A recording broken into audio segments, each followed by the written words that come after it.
YouTube, it's Bia here for Tuesdays, and today's topic is going to be, okay, how do you avoid being triggered by your environment?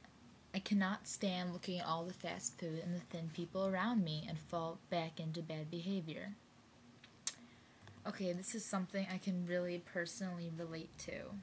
And I kind of touch on this subject in almost all of my own videos, my personal videos on my account. And really, let's kind of take this. How do you avoid being triggered by your environment? Okay, well, there is really nothing specific that you can really do. You know, if someone who looks sickly thin or whatever walks past you, what are you gonna do about it? And you just have to realize that you just can't let everything get to you. I know it sucks. It really does suck. But trust me, there will come a time in your recovery where it just won't matter anymore. I've pretty much reached that point. So I'm speaking from experience. You have to trust me on this one. Also, with seeing just advertisements or fast food or whatever, and trying not to fall into bad behaviors, well, this is the one thing I always do really, really, really stress. Social life, yay! Gosh out.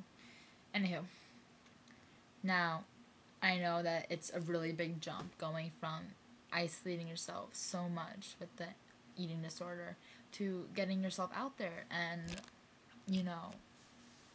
getting that social life back, which you all had before your eating disorder.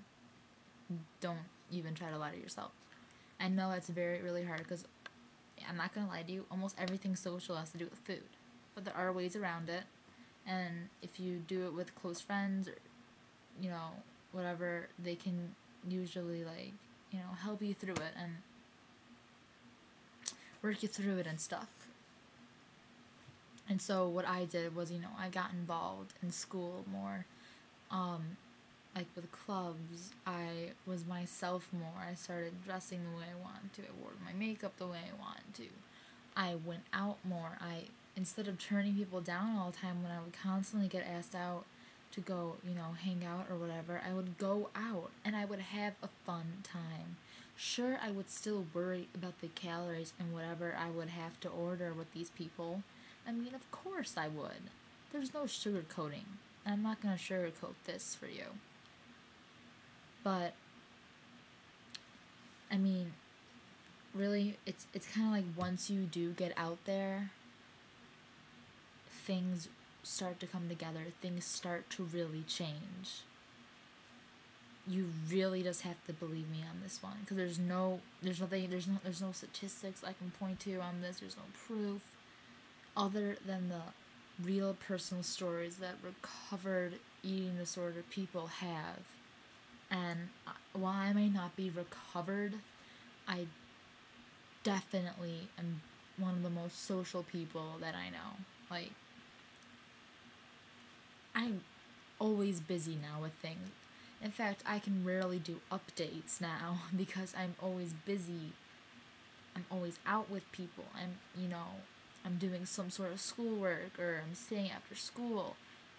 Anything to keep your mind off those other things, off those minuscule little things, like the thin people or thin friends walking around you who are thin naturally, or a fast food, or when you're watching TV. I know TV, on certain shows, I know there's certain shows that you might just watch because there's thin people on them. I know, I used to be there. But, once you get busy doing other things that aren't eating disorder related, emphasis, are not eating disorder related, you will find that you can let those things go and you can enjoy your life the way you used to. I mean, I'm struggling right now.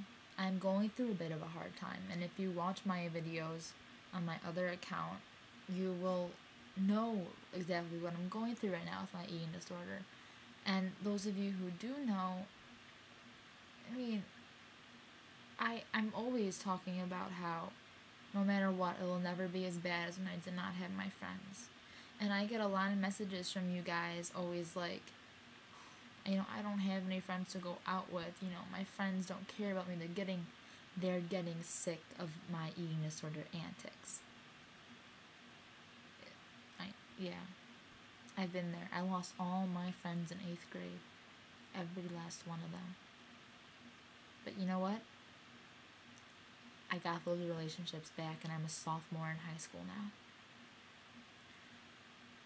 I have such a great time when I am not in my house. When I go off to school, most teenagers hate school. They don't want to go, they'd rather stay in their room all day. Not me. I'd rather get out there and go to school, because I know that when I sit in my room or I'm just, chilling out for too long, I will start to know somehow something that clicks in my mind, and I'm sure in your guys' mind, that makes you just notice these things more. Notice the measurements of other people's bodies. Notice the McDonald's advertisements. Notice all the food, the weight loss advertisements, all of that needless stuff that we don't need to have a good life. And you want a good life. I know you do. It's really one of the best ways that I can think of, perhaps the only way that you can really help not being triggered by your environment.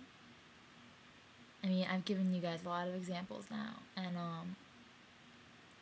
I mean, I don't like the weight loss commercials on TV, but I don't particularly enjoy seeing, other people who look like they have anorexia, like, sitting next to me on the train or something. I mean, no one's gonna. I mean, even normal and healthy people don't. So that's really mostly what I have to say on this topic for this week. And I apologize for not making a video last week. I have been swamped with finals, and I really need to get back to studying now, so this is going to end a minute or so short. But if any people who are watching have stories of, like, success on how they've done this in their recovery, please post them so other people can see them. And if you're struggling, please don't hesitate to message me, because this is the topic that is so close to my heart on recovery, about getting a social life, because it's what pulled me out of my disastrous cycle. I kept relapsing and relapsing and relapsing until I finally listened to my doctor and got out there and got a social life and distracted myself. It really works. Trust me. And enjoy your recovery. It does not have to suck. I'll see you guys next week. Bye-bye.